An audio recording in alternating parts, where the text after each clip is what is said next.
This is a Squiz podcast. We're your shortcut to being informed. Squiz Kids! It's your daily news fix. Fun, free, fresh.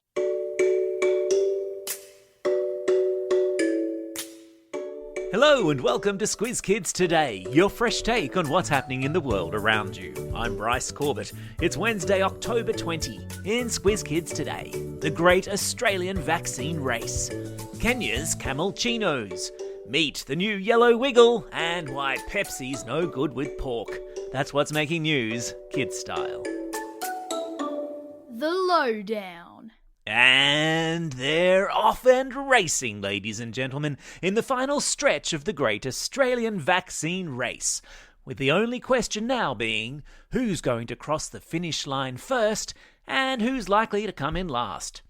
As New South Wales, Victoria and Canberra emerge from lockdowns and Squiz Kids there gradually return to school, the leaders of the two states who are coming equal last in the vaccine race, WA and Queensland, yesterday pleaded with their populations to roll up their sleeves and get vaxxed.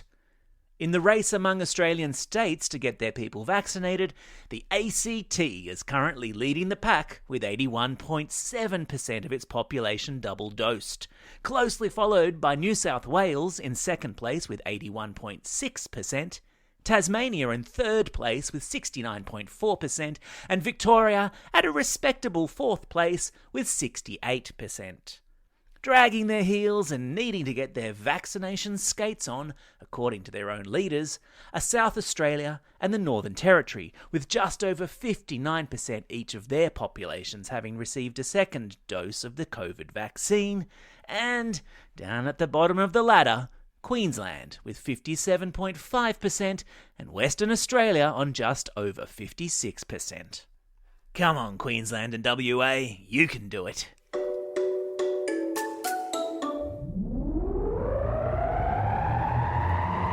Spin the globe. Each day we give the world globe a spin and find a news story from wherever it stops. And today we've landed in Kenya, in Africa, where camel-ccinos are all the rage. What's a camel-cino, I hear you ask? Well, it's only a cappuccino made with camel milk instead of cow's milk. The African continent is home to 80% of the world's camels, and 60% of those camels live in East Africa, of which Kenya is a part. And while we're used to drinking milk that comes from cows, lots of Kenyans in rural parts of the country drink camel milk instead. And now, in Nairobi, the capital city of Kenya, cafes are serving up camel-ccinos and camel lattes as more and more city-dwelling Kenyans discover the creamy goodness of camel milk. There's even a small camel milk industry here in Australia, in case you were keen to try it yourself. Kenyan cafes also sell camel burgers with patties made from camel meat. I think I might give that one a miss. Though, you know what your parents say every night at dinner. How do you know you don't like something if you've never tried it?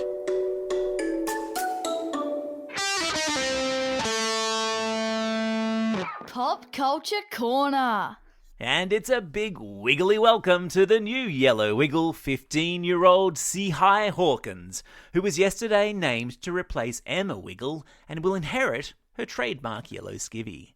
Emma announced she was leaving the super popular kids group early yesterday morning, after having spent 11 years in a skivvy. Sihai, who is only in year 10 at high school, was yesterday doing cartwheels of excitement about her new gig, one which you might say she's spent years training for. A multi-award-winning dancer, she's represented Australia at the World Latin Dance Championships, winning more titles than you can poke a big red car at.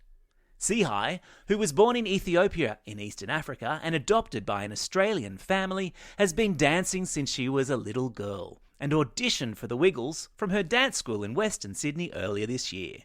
She has a 10-year-old brother who was himself adopted from the South American country of Colombia and who has suddenly become very cool in his school playground thanks to having a sister who's a real-life Wiggle.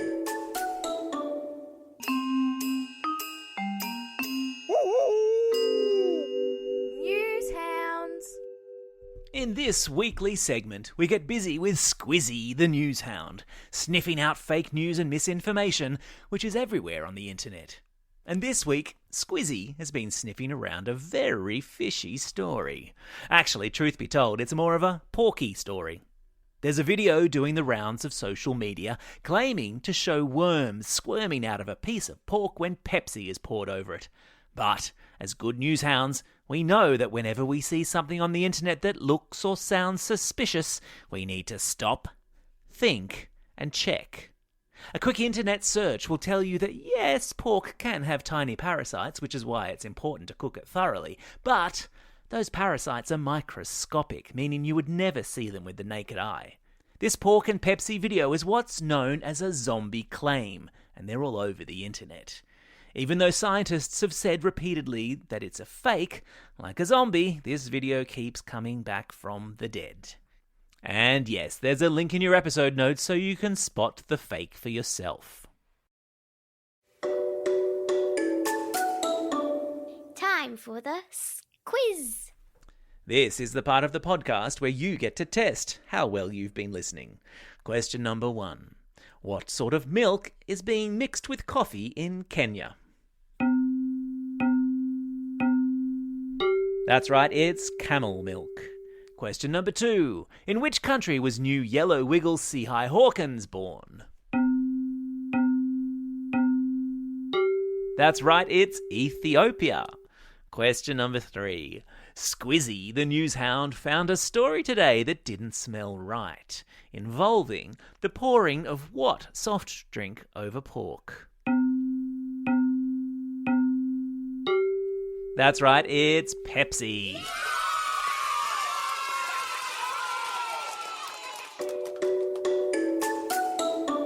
Shout-outs. It's October 20. Today is International Chef's Day. If you know a chef today, give him a hug. And if that chef happens to be a parent or a guardian making you dinner tonight, make sure you let them know how much you appreciate them. A hug ought to do it. It's also a very special day for these Squiz Kids celebrating a birthday today. Mila from Invermay, Chesk from Fadden, Alexa from Chapel Hill, Maya from Mornington, Lulu from Gatton, Hannah from Mitchelton, Ollie from Abbotsford, Delilah from Springwood, and Arabella from Ashgrove. And because many of our friends in Melbourne, Canberra and Sydney still aren't at school, we're sending out home learning herograms. Sierra from Erskineville Public School would like to send one to her student teacher, Ms. de Class, and thank her for all her hard work with the class last term. Rachel sends a herogram to Mr. Cross at Majura Primary School and says thanks for being such an awesome maths teacher. Another herogram goes to the whole school community of St. McCartan's Parish Primary School in Mornington, who have all been super supportive of each other during remote learning. And a home learning shout out to Finn, Noah and Phoenix, who love listening to the podcast, but especially love this quiz. And one last herogram to Class 3-4C at Shoal Bay Public School and their teacher, Mrs. Kreiter.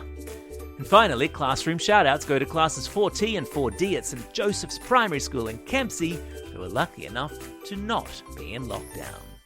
Don't forget, if you've got a birthday coming up and you want a shout-out, or if you're after a classroom shout-out or you'd like to send a home learning herogram, drop us a line at squizkids@thesquiz.com.au. Well, that's all we have time for. Thanks for listening to Squiz Kids today. We'll be back again tomorrow. In the meantime, make sure you get out there and have a most excellent day. Over and out.